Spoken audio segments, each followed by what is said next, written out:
Good morning. I'm Angela, and I'm a content creator, and I'm recovering from burnout. And this is my journey. One of the things that I wanted to share with you are some of the things that I'm working through as a content creator in hopes of maybe giving you some ideas of ways that you too may overcome burnout. Now, the very first thing that I want to pay attention to today is day 3 of my journey back from burnout. One of the things that I want to pay attention to is oftentimes as a content creator, we get feedback from our fans and our following. And they say things like, oh my gosh, you changed my life. I'll never be the same because I participated with your video or your podcast or your blog or whatever it is you do. And they give you all these accolades and they make you feel like you're really special and important. And the more your audience grows, the more important and special you feel. But along with that comes a whole lot of pressure and a whole lot of weight on your shoulders to carry the audience that you have created. And so we feel like I have to show up every day and I have to provide all this value because there are people that are counting on me and they're expecting me to show up and be my best. And so there comes a time when we feel like, oh no, what if I can't deliver? And part of the burnout comes when we start second guessing ourselves and we say, what if I don't have enough value to provide today? And I think the burnout starts where we want to provide really excellent value to our audience and our fans, but yet we might feel, some people call it imposter syndrome. Some people say, well, I'm not pretty enough today to make a YouTube or a TikTok. There are people that say, I don't have enough content today, or there's nothing new, or my story is the same. And so they don't feel like they can keep churning out new content because they have to provide all this value. And I've seen a lot of content creators who are amazing people that are continually learning and progressing, but because they see themselves progressing in little tiny increments, they don't think it's enough. And one of the messages I want to share with you on this series of my journey back from content creator burnout is that number one, you are enough and that you matter. Okay. Those are the two messages that I want you to learn. So you are enough. Even if you don't feel like you have anything new to share today, you are enough. Now, you've heard this saying, burning a candle at both ends. And what that means is when you get into content creation mode, where we get up too early in the morning and we stay up way too late at night and we're creating content all throughout the day, go, go, go, go, go. And we don't really take a chance to slow down and take in the world around us. Okay, so here's where the burnout comes from. And I want us to think really closely, and we're going to still use the term burnout. But let's say, for example, that you fall into the trap of believing all of the comments that come in every single day. And you have all this online stardom and you're like, oh yes, I'm showing up for my audience. What happens is you end up feeling like you are one solitary candle and that you are lighting the entire room around you. What happens as you get in that trap is you feel like you can't take a break. You feel like you can't stop creating, because if you did, then you feel like as a result of your being in the creation mode, you feel like if you stopped creating, the room goes dark, right? So if you are the only candle in the room, there's a lot of pressure on you to keep shining. Now, I want to stop for a second and say, what happens when you light other candles in the room?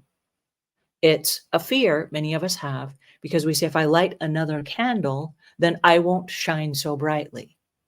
But the reality is, if you light another candle, the whole entire room gets brighter. And then what's really interesting about it is if by shred of a chance, your light goes dim and you should snuff out, because we talk about burning the candle at both ends. What happens is one of those other candles can relight your wick. And so instead of having the weight of the world on your shoulders and saying, I'm the only one that can shine, by lighting other candles, what you're doing is you're encouraging others to shine brighter. And so instead of you being the only light that's carrying all the weight for the entire room, you have a whole bunch of people that are sharing that responsibility. How cool is that? All right, so how does that apply to our real lives? All right, this is another little window where I want to take some of your time. Now, I asked for 14 hours of your week, and I want 15 minutes of that a day to be spent lighting other people's candles. Now, the reason being is this. Oftentimes, as content creators, we work in a silo. We're locked out from the rest of the world. We're at our computers all day. We're on our phones all day. We've kind of like let the rest of the world disappear, even though we're on YouTube and we're doing live streams and we're doing podcasts and we're da da da da da da da da. But as far as like lighting other people's candles, we're not having a social life. And when I talk to a lot of content creators, one of the messages that I keep getting back over and over and over again is I have thousands or millions of fans and no real close friends, no real close relationships outside the immediate family, the wife, the husband, the kids, no real immediate friends, no close friends. And that's kind of scary. So what I want to encourage you to do is to light the candles of other people by making outside friendships. Now, I'm a big believer in work smart, not hard. I don't want you to waste a lot of your time. But what I do want you to do is this. We talked yesterday in Burnout Day 2 about recovering from burnout, how I want you to spend 7 of those hours a week in working out and getting outside your little comfort zone and getting outside and doing some aerobic exercise and get the blood circulating and the oxygen flowing and all of that stuff. Right? What I want you to do is I want you to pay attention while you are out and about to start making conversation with people that are outside your comfort zone. Because it's so easy for us to get out and just go jogging and we see neighbors and we wave, the end. I want us to stop those neighbors. I want us to stop and say, hey, I see you out here every day. And I just wanted to say, good job. I know how hard it is with our hectic schedules for you to come out every single day and do the jogging. So good on you. I want you to know you inspire me. What you're doing is you're lighting someone else's candle, because 9 times out of 10, chances are that person is also in a silo and they're struggling to get out there and to make a difference and to have the oxygen and the blood flowing through their bodies. And yet they feel invisible. They don't have any close friends either. They're out there running by themselves. Right? So when you say you inspire me, you don't have to go out and have a whole conversation. But if you spend up to 15 minutes a day, what's going to happen is this.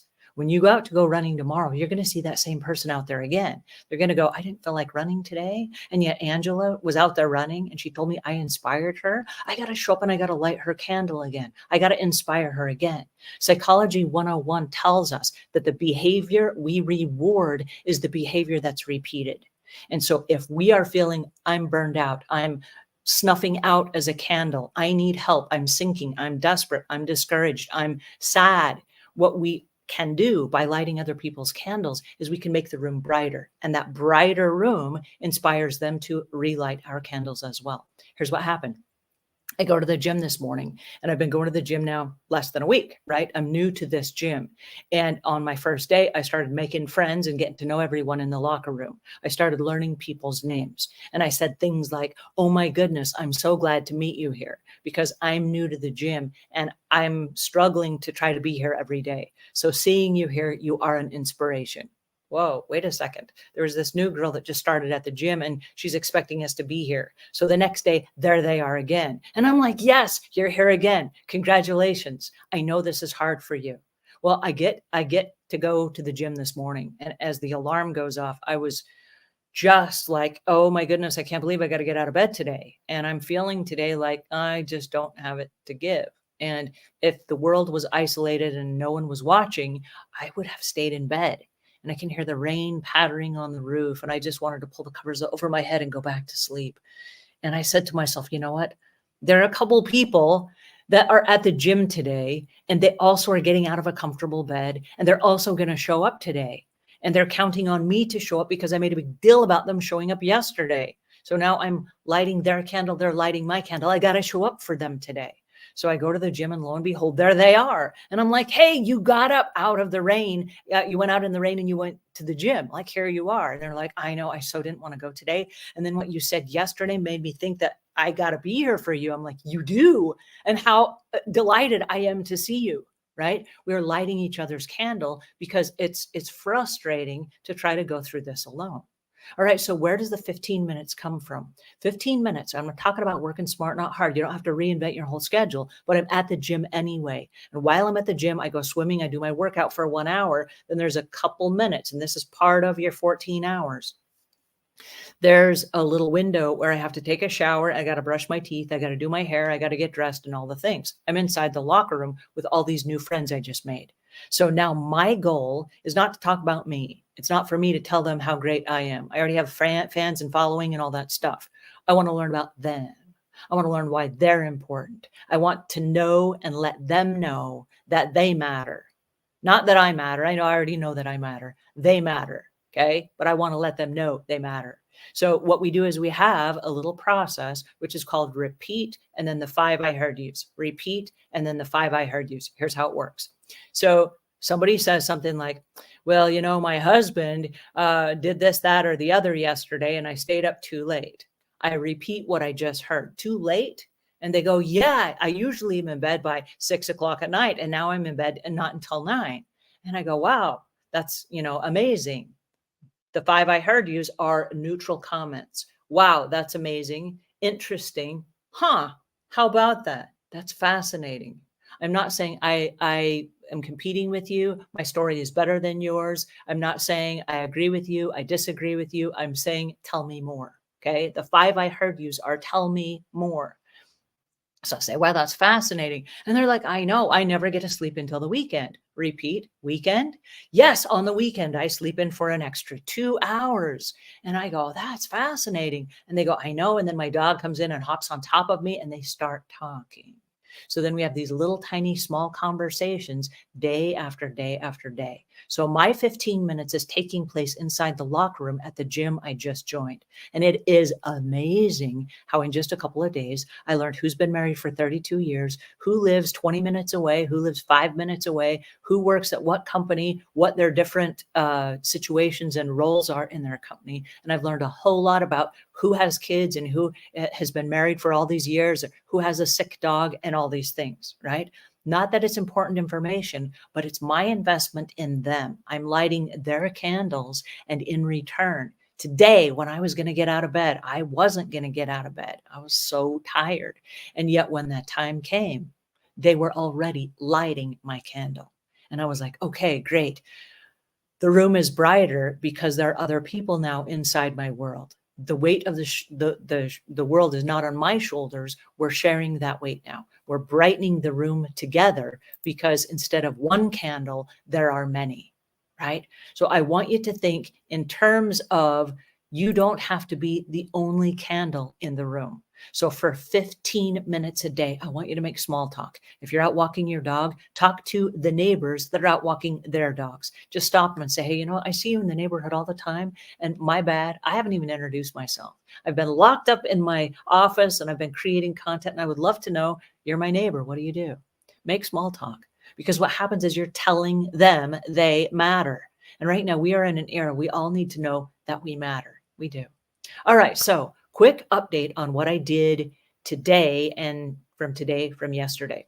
All right. So the website is almost put together. I'm super excited about that, but I want to share with you my sleep. I got 5 hours and 48 minutes of sleep last night. So I didn't get as much as the night before, but I'm making progress because remember, I'm coming up from 3 to 3.5 hours a night. So 5 hours and 48 minutes, I'm going to take that. That is a win for me. All right, the next thing is my hydration. I drank 7 of these yesterday. So I'm at 112 ounces. I'm doing fantastic with the water. I also drank a couple of herb teas.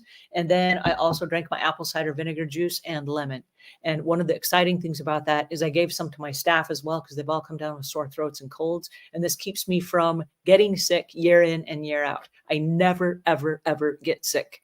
So I'm super excited about that. And I think it's because of the apple cider vinegar and lemon juice. All right.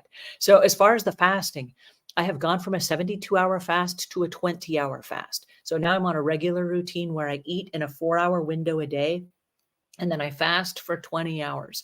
And that keeps my body in the state of kind of desperation where the ketones kick in and it starts burning fat. And, I'm starting to see some progress. Now, I did this for a reason. I started the fasting. We'll talk about this on another episode, but I started the fasting with the whole 72-hour fast because that was huge for me. And then to go back to just a 20-hour fast seems like super simple. But if I started out with a 20-hour fast, I'd be like, I'm so hungry. I don't know if I can do this. So by doing the great big long one first, what that did is that allows me then to feel like, oh, sure, I can do this, no problem. I did a 72-hour one. So this is just a tiny 20-hour one. I'm good. So my program right now is 20 hours of fasting and then a 4-hour window where I eat a little dinner or a little afternoon lunch and then a dinner. So I'm eating a couple times in a 4-hour window. So awesome. All right. How did I do? What was my nourishment? Yesterday, I ate some slightly cooked salmon, 2 ounces of it, just a tiny, tiny piece. And I ate, what else did I eat? An avocado, a tiny avocado. And then in the afternoon, later, a couple hours later, I drank a spinach smoothie, just a small spinach smoothie. I didn't have a great big one like I did the day before. And then also last night when my husband came home, we had a little dinner and it was just a little bit of quinoa with some tomato soup kind of stuff on top of it. So it was just enough that it filled me up and it will get me going then throughout today. So I altogether 1,400 calories for yesterday. So not the full 2,000 calories that they say is good for you, but right now I'm trying to lose weight, trying to lose all that extra menopause weight. So that's my goal for right now. And I feel like that was enough calories for me to still do a really strong workout today. And that brings us to our workouts and how did I do today? So again, I'm recovering from knee surgery. So I'm inside the swimming pool, and in the swimming pool, I'm doing all knee strengthening exercises. And so I have what I call high knees, where I try to make my knees touch my chin, and I'm in the swimming pool where that's really hard because it's a lot of resistance on my knees.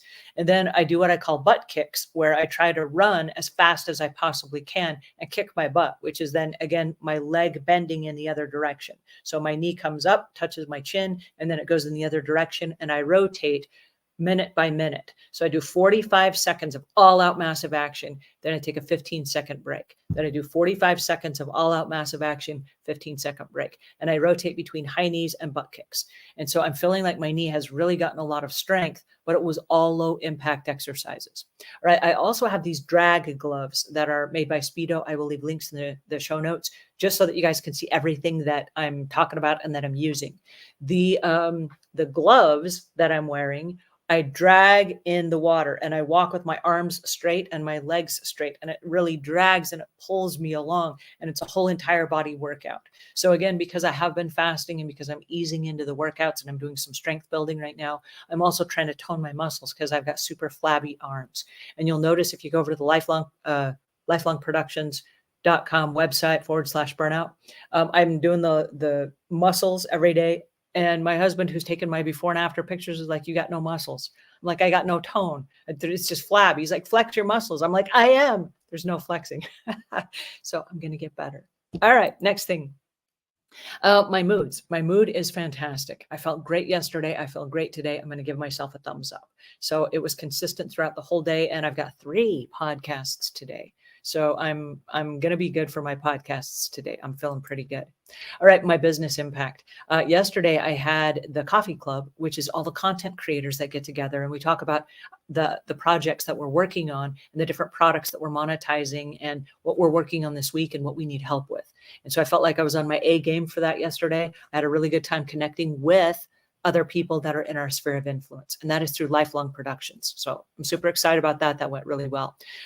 Today, like I said, I've got 3 podcasts today, and I'm prepared for those. And I think that I'm right on track. So today I've got some website stuff that I'm also working on. That takes us to our content creator challenges. And one of the challenges that I have is, as I've started this new podcast, which is my recovery from burnout, there was no time in my schedule for this, quite honestly. And so I had to realign my schedule just a little bit so that I could fit in the new workout, so that I could fit in more sleep, and so that I could fit in this new podcast that I'm doing with you right now. So as a result of that, I've had to shift some stuff around a little bit, but I'm doing this for me. This is my accountability session, because if I don't show up every day, I won't show up every day. I'll just make excuses because that's how I do. I love excuses. And that's not how I'm going to get better at what I do. So my challenge. All right, my progress. Quick thing I want to highlight real quick. I had an electrocardiogram in April. I had a knee surgery in September and still in menopause. So one of the things that I noticed today as I was doing my workout, I was doing a workout for my heart, and the hard, fast workouts, the 45 seconds on, 15 seconds off, really forces me to breathe differently. And so instead of just kind of like working and going out as I'm doing, I'm like, and so it's really forcing a lot of oxygen through my body. And as my heart beats faster, that's great exercise for my heart. So I need to get my heart back in shape, need to get my knee back in shape, and I'm doing fantastic. With the result of that, again, I've noticed my acne is clearing up a lot just in the last week. I'm so excited. And I figure out that all of the different hormones and stuff that are happening right now to my body are probably going to start self-regulating with my diet, my exercise, my sleep, and whatever. I'm going to give myself all the best opportunities. So I'm going to give myself a thumbs up on that. All right. This slide was just my goals, and I'm telling you my goals as I go. So I'm going to skip that slide. Follow me if you haven't already. I want you to follow me at lifelongproductions.com/burnout. That's where I am every day, and I'm posting before and after pictures of my journey. I'm also showing you the things that I ate. So on a day-to-day basis, you'll see the things that I ate and a bunch of weird stuff that happened, conversations I had, and things I learned, and maybe an aha moment here and there. Quick overview every single day, and that's where you'll find that. The next thing I want to do is a shout out to Lifelong Productions. This show is brought to you by Lifelong Productions, and they are specialists in helping content creators monetize their YouTube channels and their podcasts and create 30-day challenges and blogs and books and all the things. So if you've been a content creator and you're trying to just add 2 or 3 things so that you can repurpose your content and you don't know quite how to do it, come on over and join us. We've got a whole team that's working on helping you become the best version of yourself. So for today, your assignment for today is I want you to leave links in the or comments in the notes below. And I want you to tell me who you met today, and whose candle you lit. And it's a challenge because, again, I don't want you to be the only candle in the room. I want you to light someone else's candle so they in turn can light yours. All right, 2 messages for today. Number 1, you matter. And number 2, you are enough.